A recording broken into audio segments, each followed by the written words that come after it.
వాస్తవానికి తెలంగాణ ప్రజలు తెలుసుకోవాల్సిన అవసరం ఉన్నది. గిట్లాంటి బోగస్ అబద్ధాలు చెప్పే బురద జల్లి ఆనాడు అబద్ధాలు చెప్పి అధికారంలోకి వచ్చిండ్రు. ప్రతి ఒక్కళ్ళను కూడా కేసీఆర్ గారికి కేటీఆర్ గారికి రుద్ది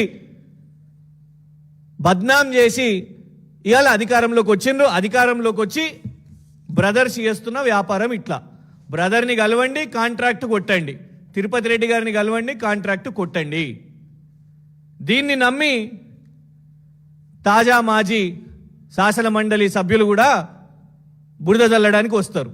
వచ్చి ఇగోండి అమరజ్యోతిలో అవినీతి అయింది, అంబేద్కర్ గారి విగ్రహంలో అవినీతి అయిందంటే మరి అవినీతి అయితే మరి విచారణ చేపట్టండి. ఈయన మీద కాంట్రాక్టర్ ఈయననే కదా. అవినీతి అయినోని మీద విచారణ చేపడతారా, లేకుంటే మళ్ళా 400 కోట్ల కాంట్రాక్ట్ ఇస్తారా? మేము ఇదేదో పాత అంశం కదా, గతంలో జరిగింది కదా, రేవంత్ రెడ్డి గారు అప్పుడు మాట్లాడారు కదా, మాట్లాడి ఆయన ఈగో సాటిస్ఫై అయ్యి అబద్ధాలు చెప్పి ఆ కుర్చీని అయితే సాధించుకున్నారు కదా అని మేము వదిలేయవచ్చు. కానీ పాత సంచలనాలకు వెళ్ళి, పాత లైబ్రరీకి వెళ్ళి రేవంత్ రెడ్డి గారి స్క్రిప్ట్ని తెచ్చి ఇవాళ మళ్ళా అదే స్క్రిప్ట్ని వారం రోజుల ముందు కూడా ఇప్పుడు కూడా మాట్లాడుతున్నారే.